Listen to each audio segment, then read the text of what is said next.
Hello and welcome to another episode of India and Global Left. If you are new to the show, please smash that subscribe button. Also consider becoming a YouTube member, a Patreon, or donate small amount given in the link in the description box. But the least you could do is to watch this show, like, share, and comment. Without further ado, let me welcome our guest today, Carl Zha. Carl is a Sichuan-born engineer turned media analyst and American national who now lives in Bali. Over the years, his voice has become important in unpacking and challenging Western anti-China narratives and instead disseminating facts about China. Carl, welcome back to India and Global Left. Thank you. Thank you for welcoming me back. Let's start with the US recently concluded US China talks at Busan, the city of South Korea. What are the key takeaways from the talk? Um, well, I think the key takeaway is that we got Taco Thursday. Trump capitulated again. And this is to be expected because Trump started this whole trade war without preparation. It's whereas China has been preparing for this moment for 7 years since the first Trump administration started sanctioning on China. China had been preparing for the eventuality that they will be forced to decouple from the United States. So they have been building a lot of. They have to try to build a lot of self-sufficiency, um, and China hold a lot of cards. It turns out not only China hold all the cards, but all the cards are actually made in China, especially in the realm of rare earth. Um, Trump has been signing a lot of rare earth supply agreement with countries, but that is really just the optics. It does not solve the fundamental issue of rare earth refining and processing, and that's where China dominates 90% of the rare earth processing and refining. And even the largest rare earth mines in America, the Mountain Pass mine in California, up to April this year, they were still sending raw rare earth to China for processing because United States don't have the refining capability. So what happened was there was a brief ch- uh, choose ceasefire, if you will, in the trade war when Scott Bessent chased down the Chinese vice premier to Europe, first in Geneva, then to London, to work out a temporary truce. But that truce was broken in September when the US Commerce Department rolled out the so called BIS 50% rule, which greatly expanded the number of Chinese semiconductor companies under sanction by United States. So they expanded the original list of about 1,400 Chinese semiconductor companies on U.S. blacklist to about 20,000 Chinese companies. The new rule says any company that's more than 50% owned by a Chinese parent company will be placed on the entity list. And this led to the US government actually approaching the Dutch government to tell them, hey, we know there's a Dutch company called Nesperia that's 100% owned by a Chinese parent company, Wintech.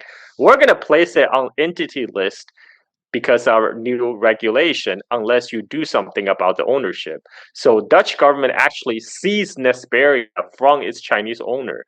And this triggered the next escalation in the trade war. So in October 9th, China rolled out a new expanded list of export control on rare earth. And that led Scott Bessent to panic. And eventually it led to the uh, Xi Trump meeting in South Korea, where United States agreed to roll back the BIS 50% rule in return for China to roll back its new rare earth export control. Now, keep in mind the prior Chinese export control on rare earth that was imposed before October is still in place. In April. So yes, so that was still in place. So that was still applied to U.S. military contractors like Raytheon, Lockheed Martin, who would need rare earths to go into their F-35s and Patriot missiles and all that good stuff. So uh, they're still not going to get that rare earth. And Trump, in addition, he rolled back the so-called fentanyl tariff, cut down by 10%, where by claiming China had finally agreed to work with U.S. on the fentanyl issue, which it's a lie because China has always said they will work with U.S. on the fentanyl issue. In fact, what China produce is chemical precursors, which is a legitimate pharmaceutical ingredient. Which sometimes when what happened is that the gangs in United States and Mexico, the cartels, that they will import these pharmaceutical ingredient and use them to synthesize fentanyl. So China used to have a joint program with the U.S. law enforcement where China will trace all the fentanyl precursor shipments from China to make sure they don't end up in the wrong hands. But that cooperation was scuttled again during the first Trump administration when Trump starts slapping sanctions on China and falsely claiming China placed secret police department on American soil. So now, but China has always said the door is open for cooperation, and now the effective tariff on Chinese goods is essentially close to 20%, which is about the same level as what United States slapped its quote unquote allies with. I'm talking about UK or Australia or Canada. So all the people that have moved their factories, their supply chain out of China in April in anticipation of Trump's Liberation Day, now they just lost 7 months in effort, time, and money. And this is a disaster. It's just the thing that business really hate is uncertainty, and the Trump trade war has introduced a tons of uncertainty into the market, and it's self-inflicted, and in the end, it's all for nothing. I wonder, you told about China preparing for this trade war, at least since 2017 when Trump escalated the warfare. And you also mentioned about the United States not making any preparation. I wonder what led to the launching of this extensive warfare called as the Liberation Day. I mean, it was launched across the world, but China was the centerpiece. Did the United States didn't calculate anything and thought that they would come up with this as an effective material for PR consumption of its own base, the MAGA base, so called, or did they over calculate something like the semiconductor, its leverage on the so-called Blackwell chips held by Nvidia? I mean, I wonder what your thoughts are on why was the United States so confident about winning this economic warfare in was it April 4 or yeah when it the so-called Liberation Day? Well, I think there's a couple factors. One is the U.S. did not expect a strong pushback from China because ever since 2017, while China is doing everything to insulate itself from further American sanctions, China has refrained from retaliate to escalate the trade war because China didn't really want to escalate the trade war. It's just want to do business, continue to do business with US. But the Chinese strategic restraint was interpreted as a sign of weakness by Washington. So they thought, oh, okay, well, China did nothing, so we can just keep on sanctioning them. And one part reason is because the Trump administration think tariff is a magical bullet that will bring down U.S. trade deficit and spark the U.S. industrial reindustrialization, which is completely wishful thinking. The result of U.S. today has been 40 years of willful deindustrialization by the Wall Street elite. They have 1 second. My son is playing with my setup. 1 second. Hey, Kaixin, don't move that. Baba is working. Don't move this. Baba is working. This.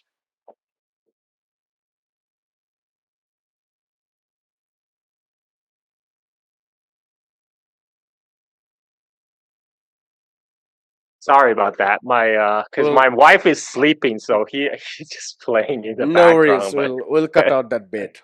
yeah. So what happened is that the Trump administration, they think that the tariff will be a magic bullet. But the U.S. The mess that U.S. is in today is a result of 40 years of willful deindustrialization by the Wall Street elite. To make up for that, you need to do a lot of groundwork. This the analogy I like to use is a power lifter, a 80-year-old power lifter who hasn't been working out for the last 40 years, and suddenly say, you know what, I'm gonna go challenge the world champion in the powerlifting. And that, like, any saint reasonable person will say, okay, grandpa, like just relax, and maybe let's start working out first, right? Let's start gradually build up your power back up. But tariff will help your domestic industry if you have a domestic industry. But United States right now, they have to build everything from ground up because U.S. actually did have a dominant position in the rare earth industry back in 1970s, more than 40 years ago. You know, Wall Street people did their calculation. They're like, oh, this is incredibly polluting, and it's a very thin margin business. We don't actually make a lot of money. So let's just outsource that to East Asia. And at that time, when China opened up, China was desperately poor. So it was willing to do the literal dirty job of processing refining the rare earth. But what happened is after 40 years, China have accrued all the expertise, and they build up all the new IPs on how to refine advanced rare earth refining. Top Chinese universities, Tsinghua, Fudan, etc., they graduate tens of thousands of PhDs every year, specialize in the rare earth chemistry, research and development. There's none of that in the US university because that whole industry doesn't exist anymore in US. And this is so all the people that once knew how to do stuff 40 years ago, now they have all retired. And they haven't trained a new generation of people to take their place. So there's a lack of human capital. And to restart the rare earth industry, all the machine tools that needs to be imported from China, and all the IP is Chinese. And so this is why the US have such a hard time. And this is not a simple tariff can solve. What US need is a comprehensive industrial policy that China had practiced for the last 40 years. But then again, you run into another problem where Chinese government is structured to do industrial policy. United States government is not. The United States government is good at many things, especially good at sucking up all the money from the taxpayer base up toward the pockets of military industrial complex elite. It does that very well. I mean, that's a feature, not a bug. But to do industrial policy, that's not what the U.S. government is set up to do. Now they're trying to copy China, but they're copying it in a half-hearted way. So I don't see much chance of that succeeding.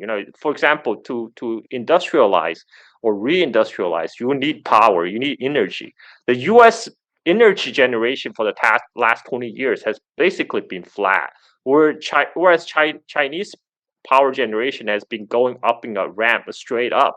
So that is a difference. China has room to grow, and they build for growth, whereas U.S. hasn't done any of that groundwork or the homework, and it's not something that you can wish into existence, the reindustrialization of America by a simple decree or by a tariff announcement. And this is the mistake that the Trump administration is making. And on top of that, they did not expect a strong pushback from China. That's why they went ahead with the trade war, expecting everyone to bend the knee. Well, the Europeans did bend the knee, but China, they have a little bit more cards to up their sleeve. So I think it would be helpful to to zoom out a little bit in terms of the two models that United States and China offers to the rest of the world. As the rest of the world sees this rivalry panning out, it also, I mean, at one level, it looks as US versus China for geopolitical dominance, but at a much deeper level, I feel this is a competition between two different economic models. One is centered around dominance of finance, and the other is centered around careful planning and production, including industries, but that involves infrastructure, a mixed model, mixed economy, etc. And given the rest of the world is so much more vulnerable than China is, how much of a setback this uh, defeat of the United States is for neoliberal capitalism, the models of which have been being exported to the rest of the world for the last 30, 40 years or so? Well, I think for one thing, China set up an example that shows that U.S. can be countered. Just 1 second. My son is making a lot of noise in the background. Can you hear it on the podcast? I can't hear it. Okay, then that's fine. Then we can keep going. So you're exactly right. One of the problems with U.S. today is really the highly financialized economy. For Trump to try to bring manufacturing back to the United States, if they don't change the fundamental model, which is the financial elite of the Wall Street running amok, and it's not gonna, you're not gonna be able to address the fundamental problem. And right now, we do have the finance bro and the tech bros dominating the White House. They are the ones who created this problem in the first place. You can't expect them to solve the problem they themselves created.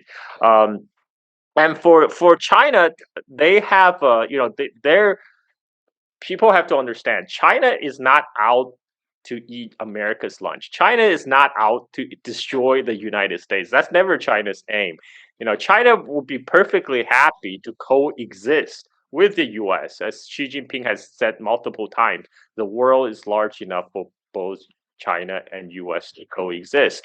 Um, and China definitely do not want to kill one of their best customer, which is the United States. But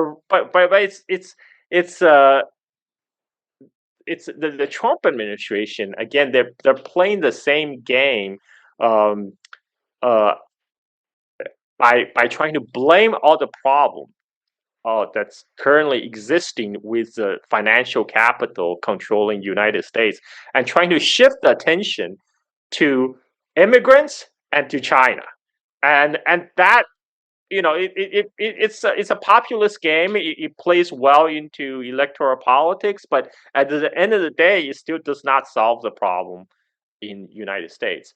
And I think a lot of the part to answer your earlier question, part of the reason for the tariff is also for domestic political reasons, because Trump wants to satisfy his base that he's doing something, right? He came to the office by promising that he's going to address the trade imbalance, to stop those foreigners from ripping us off. And but it plays well on TV because he's a reality TV show host, but it's not the way a real statesman solving issues. And for what China has done is show the rest of the world that yes, you can stand up to the United States. I mean, it's very obvious by now for everyone, I think even including many Americans, that the financialized economy isn't working. I mean, it's working great for if you're a billionaire, if you are Jeff Bezos or Elon Musk or Peter Thiel, but it's not working for even the average Joe in Michigan or Idaho. And this is this in fact is how Trump got elected in the first place, because he said he's an outsider, even though he himself is is a billionaire. He promised that he will bring change as an outsider of the establishment. But of course, it's still the same people running the show. If you look at the people in his administration, you have like J.D. Vance, who is basically sponsored by Peter Thiel, the Silicon Tech Bros. Um, and it's the same financial elite that's still running the show, and you can't expect these people again to fix the problem they themselves have created.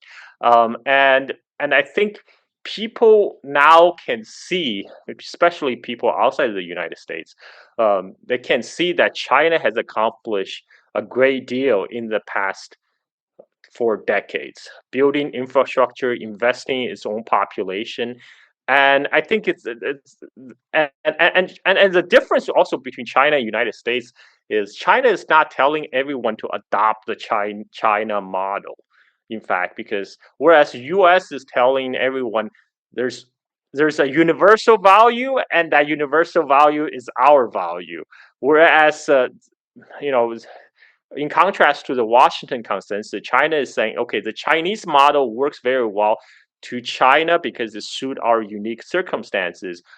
For other people, you can come and see and learn what we did, and you can take what you think will work for you, right? And they're not recommending people to copy wholesale the Chinese model and then transplant it to their own nations.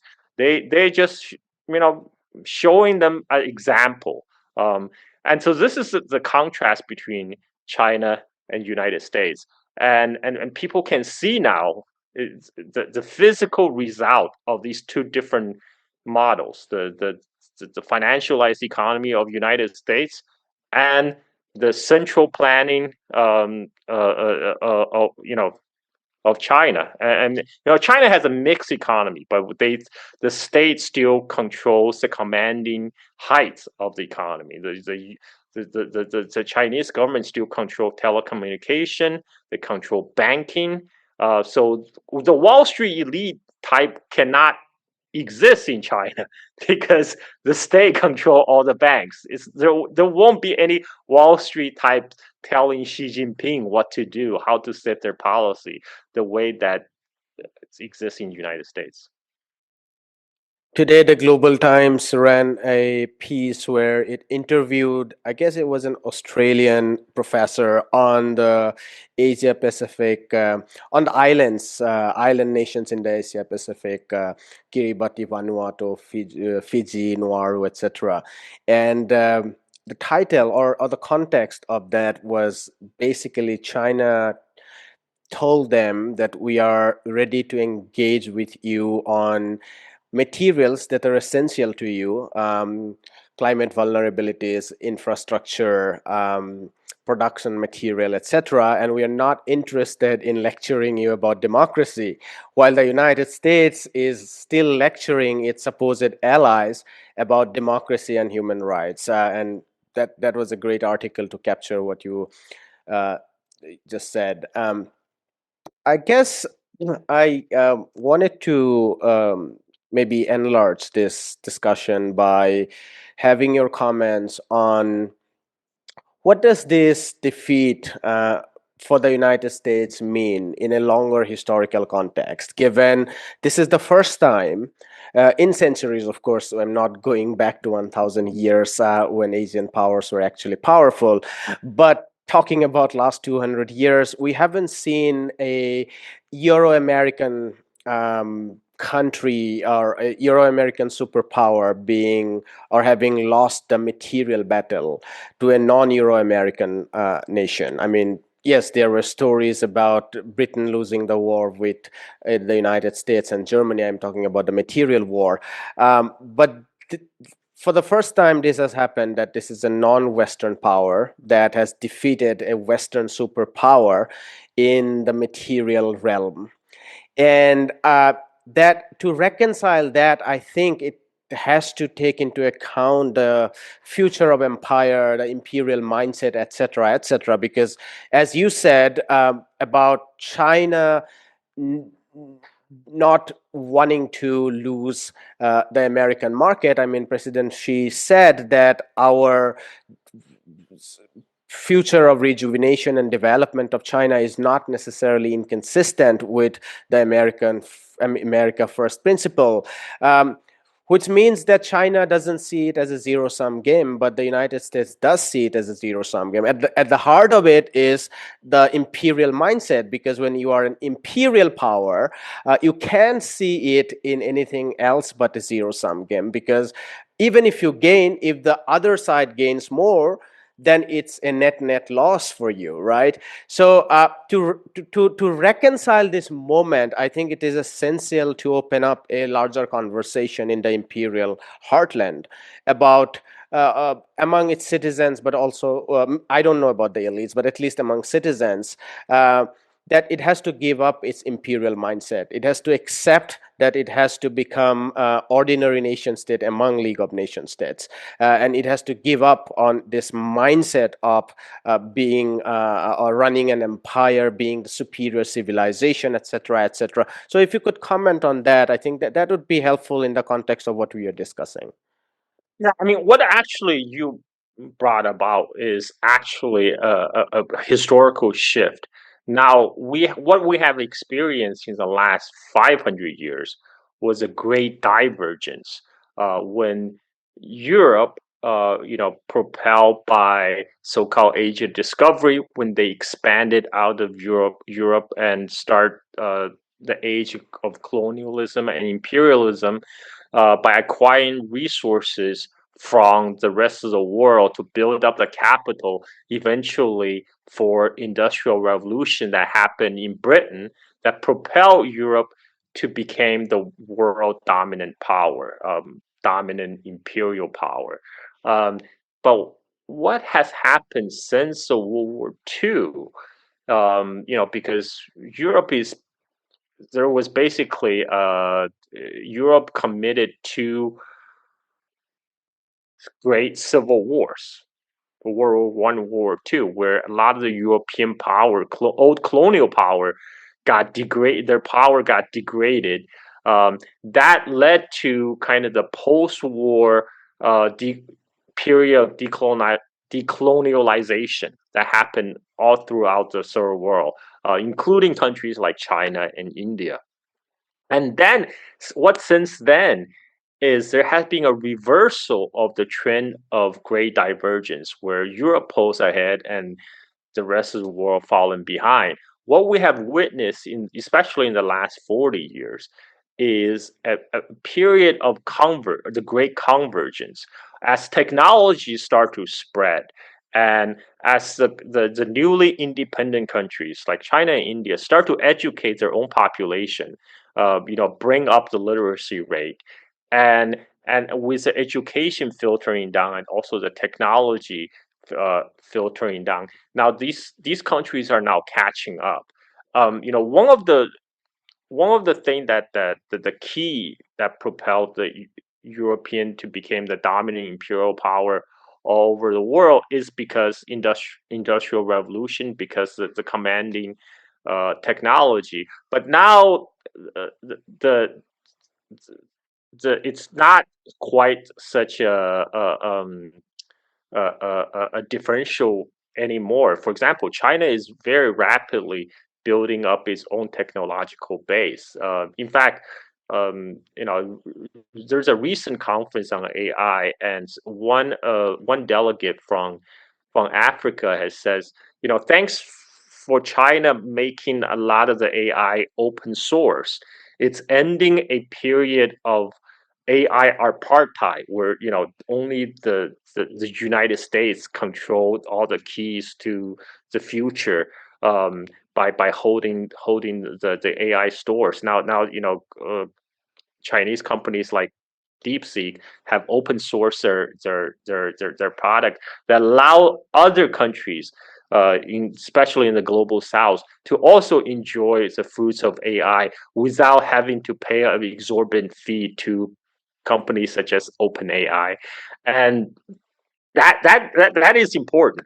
And that's just one small facet of the great convergence. Now the countries like China and India, now they also have industrialized. So Europe and also by extension their United States, they're losing their technological edge. So in essence, now it's a game of population, right? When it's a game of population and human capital. For throughout, you say you don't want to go back 1,000 years, but one reason countries like China and India had been the world's largest economy for thousands of years is because that's where the most world population resides. Um, and that, the fact that with the concentration of the human capital, that made the difference. And today, with the even leveling of the playing field of technology and industrialization, now the countries, populous countries, especially like China, India, are increasingly gaining back their historical place. This is why the power balance have been steadily shifting since the early 20th century, from Atlantic close further and further toward east. And rise of China play a big part in that. And today what we have is, with a great convergence, um, a lot of elite, especially the imperial elite in Washington, they have not had the time to make the adjustment in their mental mindset, especially in their zero sum imperial mindset, because they're so used to be on top. They're so used to be America being the top dog. Now it's become ideology. In a way, America first is not just about America first. It's not about. It's about America being number one among the community of nations, and that mentality need to change. Like President Putin said in his interview with Tucker Carlson, it doesn't matter who sits in the White House, as long as they are still infected with American primacy mind viruses, zero sum mentality, nothing is going to change. And that's what we saw. That's why the tension that we're witnessing today is the result of the old imperial elite is having difficulty to make that mental adjustment, to accept that now they're just one among many. They're just one among many in a multipolar world. They can no longer be the all-powerful unipolar hyperpower that's rampaging all across the globe. I think there are some voices are in Washington are coming slowly to that recognition. I say they're slowly moving along the 5-step grieving process, right? Normally they go from denial to anger and back to denial again. Now we're seeing a small movement toward the bargaining phase finally, and that's why you recently saw the Pentagon leak and recently Rand paper, where they talk about maybe America should deprioritize containing China, because that's a very difficult task, and concentrate on what they call homeland security and the West Hemisphere. But what they really meant was, you know, to take on your peer competitor is too much ask. Let's pick on someone much smaller our size. Let's pick on what we think will be the weaker link, like Venezuela. So that's what they're doing right now. They're reshifting their focus to Venezuela, because the perpetual war machine must go on. That's how the military industrial complex must be fed. This is why U.S. keep on pivoting from one war to the next, from Afghanistan to Iraq to Libya to Ukraine to Middle East, and now they're trying to pivot to Latin America. It's because they still haven't, even though they start to recognizing the reality, they might not have the wherewithal to fight a three-front war against China, Russia, Iran, etc. But they still wish to preserve what remain of their dominance, at least in their West Hemisphere, in Latin America. Um, I guess I want to return to the question of U.S.-China relationship and its future, because there is a lot of uh, for some, there are lots of gray areas in this. My personal reading is that it's not gray area. It's very clear that the U.S. would not give up its strategy to contain China. Even the parts of Elbridge Colby document, or the Pentagon leaked through Politico and others. What I have read them, I have seen the sum total of all the balance of evidence, and I haven't found any clear evidence that there is a consensus within the American elites about moving away from containing China. I think there is a relative consensus about moving away from Eurasia, and the logic is very simple, because they think that Russia is not the main enemy or target. I mean, to the extent that they can buy some Russian neutrality, I mean, that might be good, but maybe they can't. But when it comes to China, I think the story is not over. I don't think it's as the mainstream newspaper, Bloomberg, the Financial Times, they are calling it a tactical détente rather than a strategic reset. I mean, that's the phrase, it's everywhere, which basically means that the containing China would go on, and even the terms and conditions of the recent talks, they are very minor in many ways. I mean, yes, the effective tariff rates, if, as you said, somewhere close to 20%. I mean, if we consider all of that, on paper it is 47% on many of them, because all they have done is that reduction, halving the 20% to 10% of fentanyl related tariff, taking from 57 to 47. But yeah, there are several exceptions also, that 800 is it $800 million of shipments, and all those exemptions would take it somewhere around 20%. We don't have exact numbers, but um, the struggle for military rivalry. I mean, we are seeing new kinds of nuclear saber rattling. I mean, the Financial Times and Pentagons are rolling out papers after papers on China's massive expansion on nuclear delivery systems and weapons testings, and etc. etc. Pentagon says that China would take its new arsenal to 1,000 by 2030, effectively saying that they are now putting behind the nuclear first, no first attack policy behind. I mean, those are propaganda, but what I'm saying is basically that the possibility of a war over the Taiwanese Straits, the if the tremendous attempt to contain China's technological sector, whether it be through export control of the Blackwell chips of NVIDIA, or through all other means.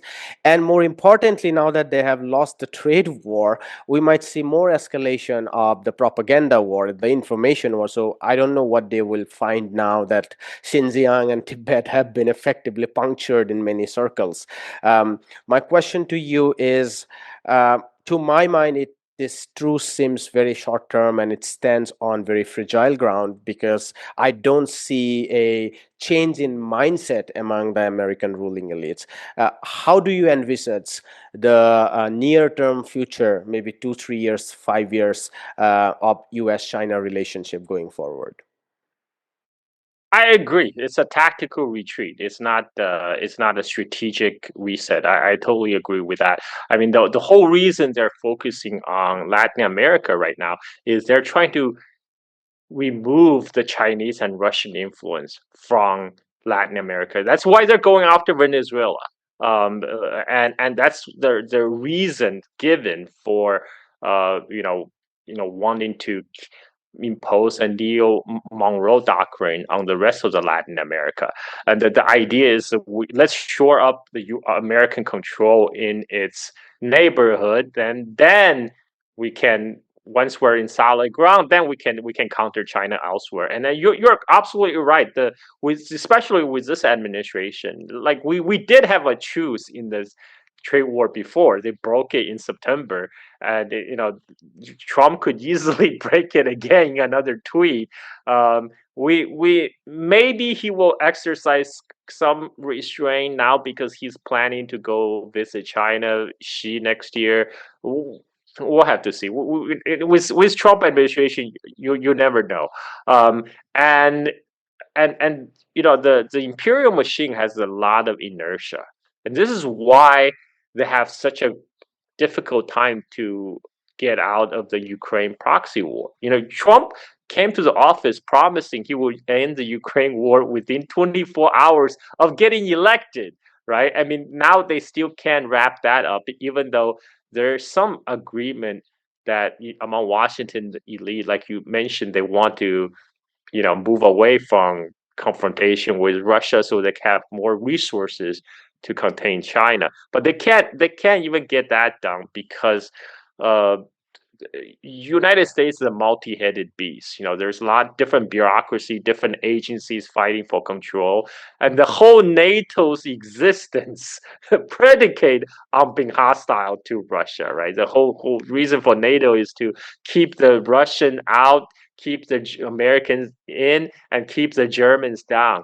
So all that consequences that Europe is suffering as a result, that's a feature, not a bug. The deindustrialization of Germany right now as a result of being cutting off from cheap Russian energy, that is by design.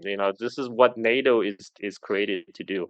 So there's NATO bureaucracy, and there's its own different branches of U.S. government that are invested into continue the hostility toward Russia. This is why they can't even pull together a grand strategy. Like they keep on talking about reverse Kissingering, how they're going to peel Russia away from China, but at the same time they keep on antagonizing the bear. They just slap new additional sanction on Russian oil. That's not helping, and so this is what I like to say is the the uh, the mind is willing, but the flesh is weak. That described the current state of the U.S. empire today. It's still very much like to dominate the globe, but the U.S. is facing serious resource constraint. So what they're trying to do is they're trying to do the empire on the cheap. So which means that Trump administration is trying to shift a lot of the burdens to Europeans. They're expecting Europe to continue to finance the war in Ukraine, to go against Russia, so U.S. can conserve its resources to confront China, and so they will keep on investing in.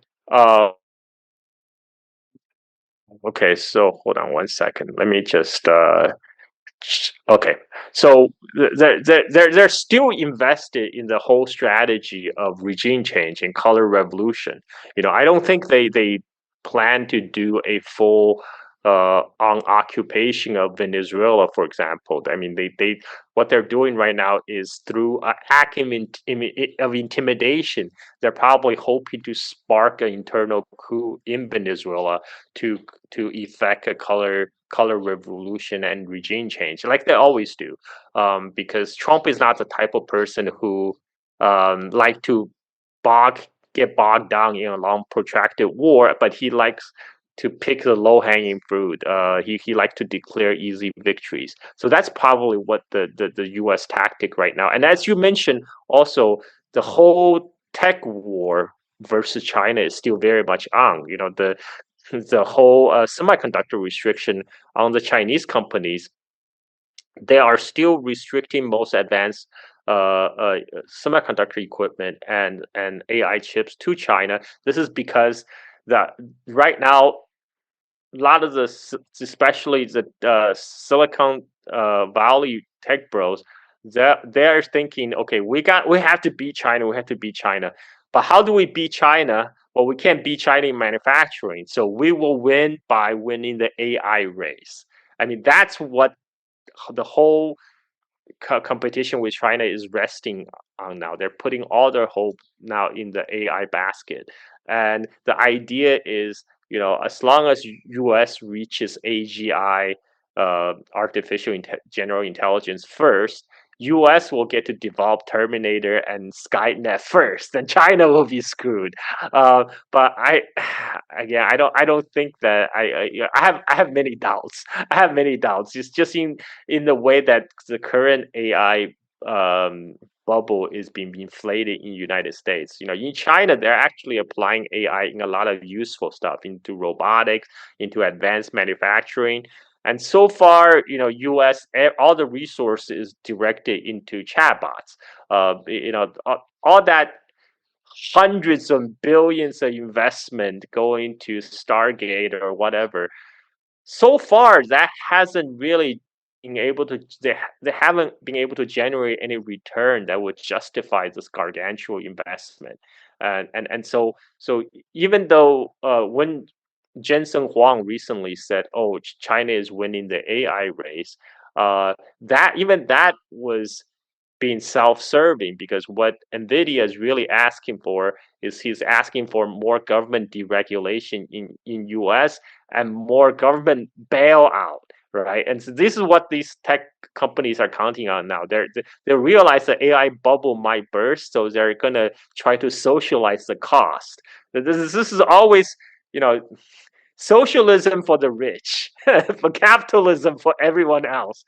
Um, and so, I don't expect that somehow this AGI, even if that happens, I don't know when that will happen.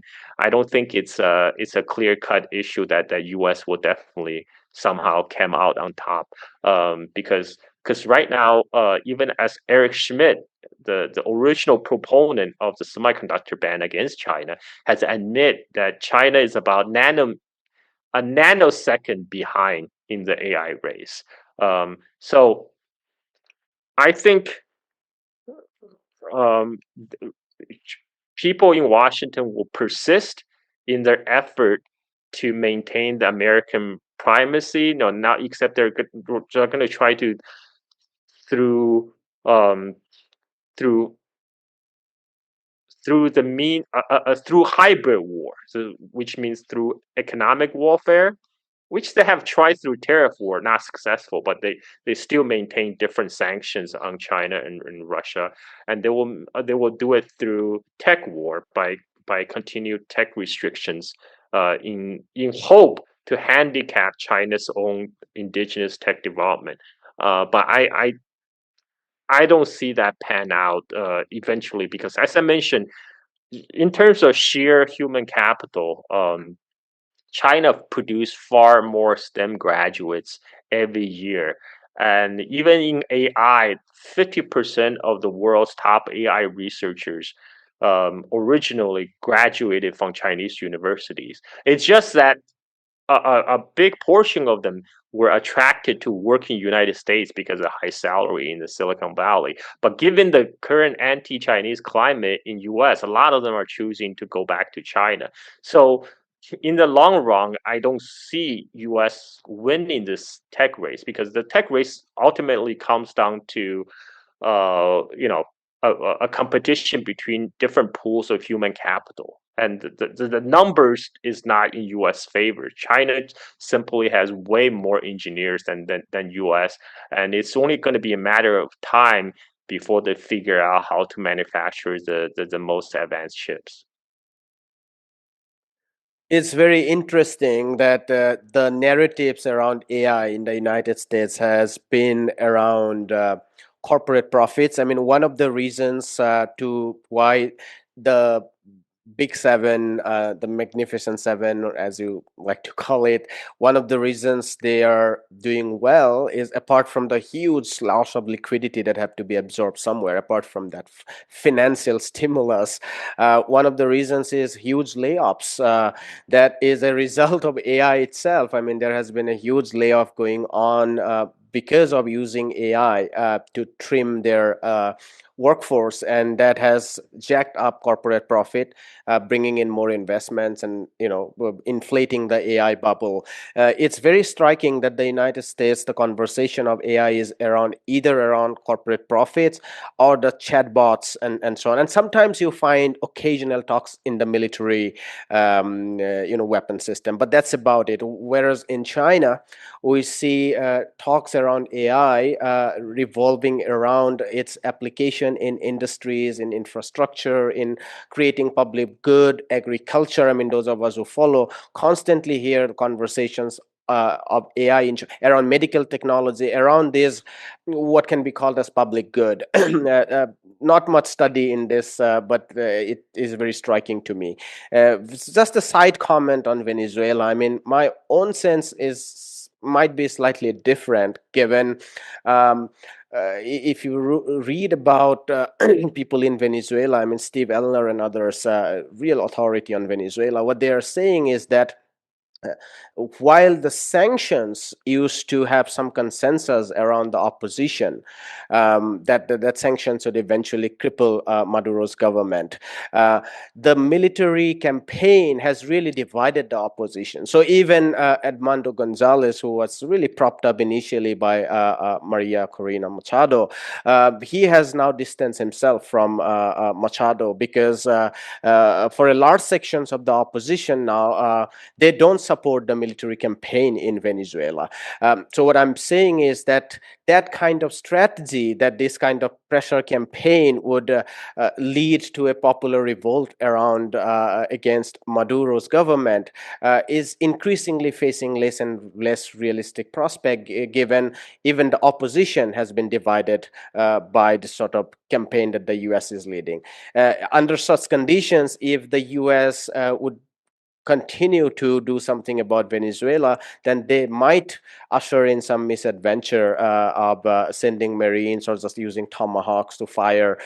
We will see. But I think there is no time to relax, especially people in the United States. They have to constantly increase the pressure points of stopping the United States to usher in this military adventure or misadventure, because yes, it is true that eventually the US would see humiliation in Venezuela, just as they did in Afghanistan or Vietnam and so on. But in the short term, it would be very damaging for Venezuela. My final comment maybe on China, knowing that it's just a tactical reset, because they are what they are saying is that we are putting off shelf the October 10 export control measures, which was extended to perhaps 5 or 7 additional rare earths, but we are not completely taking away the the license system for the earlier 7 or 5 rare earths. And they are very explicit in saying that when it comes to military technology, we are not going to be soft on this. So we are probably not accepting any of these licenses.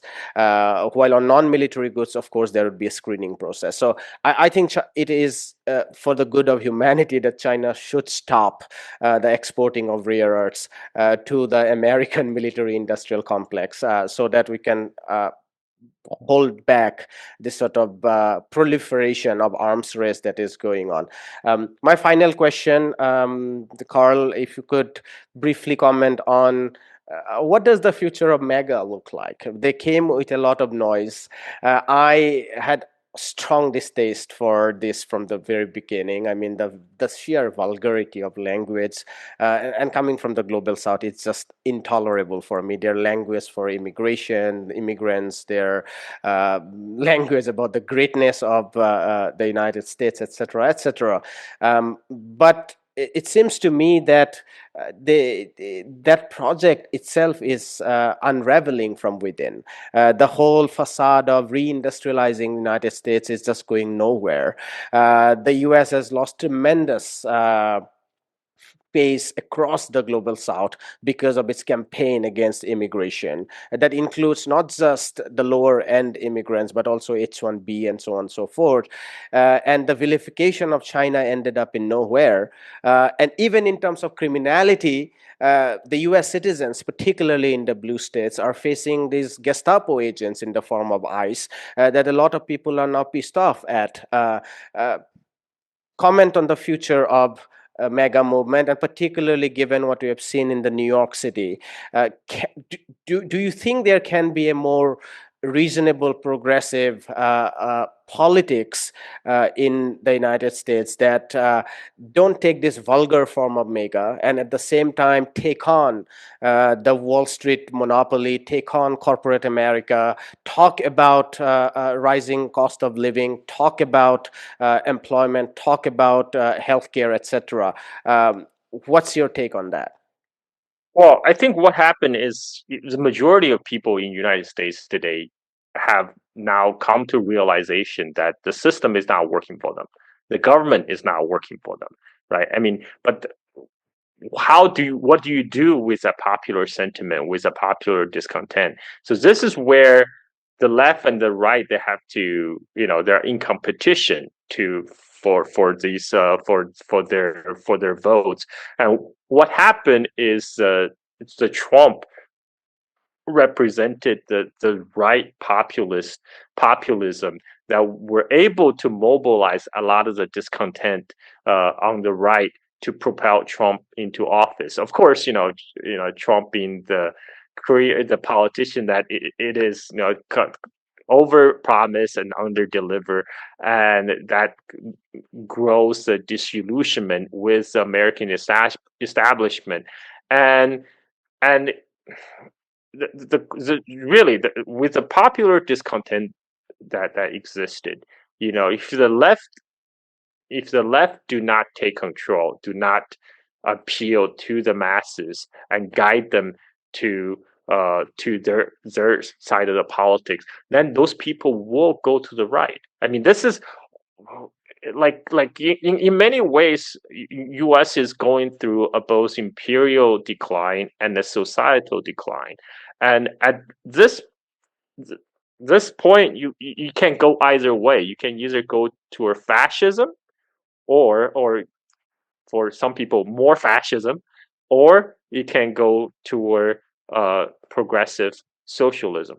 And this really depends on also upon the leadership, and how people can organize better and how to appeal to the masses. Uh, I mean, it's heartening to see what happened in New York, because in many ways, a vote in the New York mayor election is really a vote against the establishment, because people are tired of Zionist billionaires trying to influence politics. Like the way Bill Hackman is trying to influence the politics by really going hard against Madani. So in a lot of ways, the vote for Madani is a reaction against those people, against the people who was backing Andrew Cuomo's, is against the billionaire class, is against the Zionists who are smearing Madani as an anti-Semite. Um, Now, I I'm I have been American voter long enough to be kind of jaded, so I have experienced the same kind of expectation and enthusiasm back when Obama was getting elected, right? When Obama came along, also promising change, and ended up being basically the spokesperson for the Wall Street.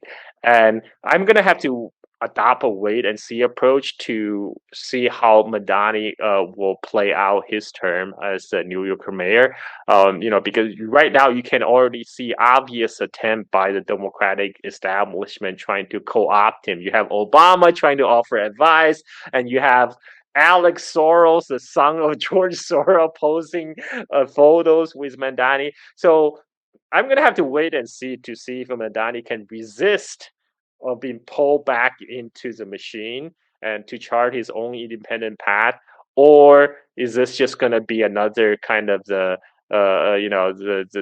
it's just like AOC or Obama being, this is how Democratic Party trying to bring everybody back into the blue tent, so to speak. Um, so I'm willing to give Madani the benefit of the doubt. So I'm gonna wait and see what actually happens. But it does show there's a popular ground, there's a grassroots anger at the establishment, um, and people are not happy with the way things are. So they do demand change. Now the question is, who is going to respond to that popular anger? Will it be a right populist like another Trump-like figure, or will it be someone from the true, genuine left? And we're gonna have to wait and see on that. We'll leave it there, Carl. Thank you so much for your time, and this was a very interesting conversation. Thank you. Thank you. Anytime. Hi, my name is Ayushman. I, along with Jyotisman, have started this platform. In the last 2 years, we have tried to build content for the left and progressive forces. We have interviewed economists, historians, political commentators, and activists so far. If you have liked our content so far and want us to build an archive for the left, I have two requests for you. Please do consider donating for the cause. Link is in the description below. Also, if you are not able to do so, don't feel sad. You can always like our videos and share our videos to your comrades. Finally, don't forget to hit the subscribe button.